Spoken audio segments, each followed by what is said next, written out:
domaine de la loi et non de la Constitution, ce constat de faute disciplinaire concernant les magistrats de parquet peut aussi revenir au ministre de la Justice puisqu'il exerce une autorité sur ces magistrats, notamment lorsqu'il a adressé une injonction à leur égard. Mais c'est justement et donc, il y a point de violation de la Constitution. C'est justement là où le problème commence. On parle de l'indépendance de la justice. Si le ministre de la Justice, on dit toujours sanction positive, mais elle peut être négative à des moments aussi, Bien puisque évidemment. la loi le consacre. Ouais. Aujourd'hui, le ministre de la Justice ou devrait, ou on souhaiterait, l'idéal, ce serait qu'il n'ait plus action sur eux.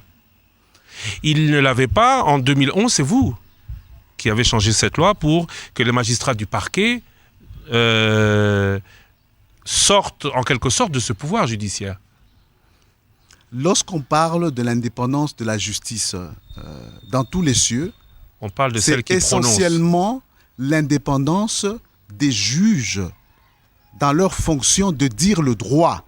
Mais le juge, quand il dit, il ne peut dire le droit qu'après qu'on lui ait amené des affaires par le parquet. Ouais. Or, si le parquet n'est pas libre de lui amener des affaires, l'indépendance de la justice est entamée. Pas du tout.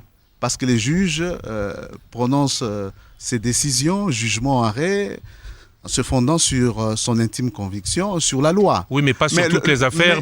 On ne lui amènerait pas toutes les affaires à traiter. Le devoir d'un député dans une république, c'est veiller à ce qu'il y ait une harmonie normative, notamment.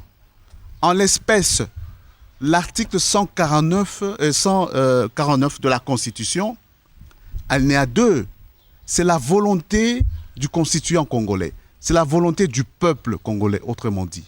Cet article, quand je dis, se fondant sur les traditions séculaires dans le système romano-germanique, par exemple, cet article a respecté cette tradition, en ce sens que le magistrat du parquet, c'est le bras séculier du ministère, du gouvernement, du ministère de la Justice. Ce n'est pas du tout une violation de l'indépendance, d'autant plus que l'article 91 de la Constitution dit qu'il revient au gouvernement de déterminer toute politique, notamment la politique pénale. Donc il faut harmoniser tout cela afin que la République fonctionne comme il se doit.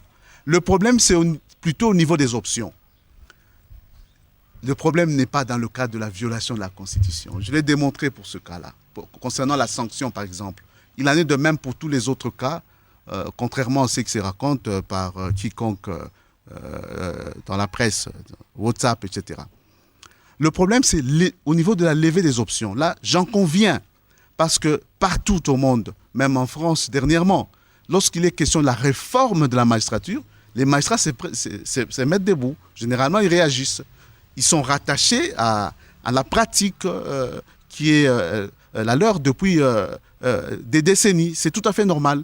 Ils ont le droit de s'exprimer à leur manière.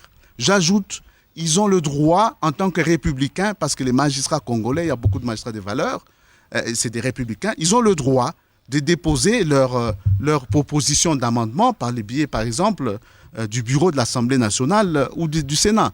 C'est au moment de la levée des options. Mais ces options, c'est au niveau légal. Ce n'est pas dans le cadre de la Constitution. Parce que dans la Constitution, je reviens sur la sanction revient au Conseil supérieur de la magistrature, au président de la République, sanction suprême, révocation, mais le constat de faute qui peut amener à une sanction, c'est-à-dire une suspension par le Conseil supérieur de la magistrature, se fait au niveau des autorités hiérarchiques et c'est tout à fait normal. C'est-à-dire le ministre de la Justice. Autorités hiérarchiques, c'est-à-dire les procureurs généraux. Et le ministre de la Justice. Nous souhaitons que le ministre de la Justice, parce que vous êtes journaliste, vous savez comment ça se passe parfois dans la rue.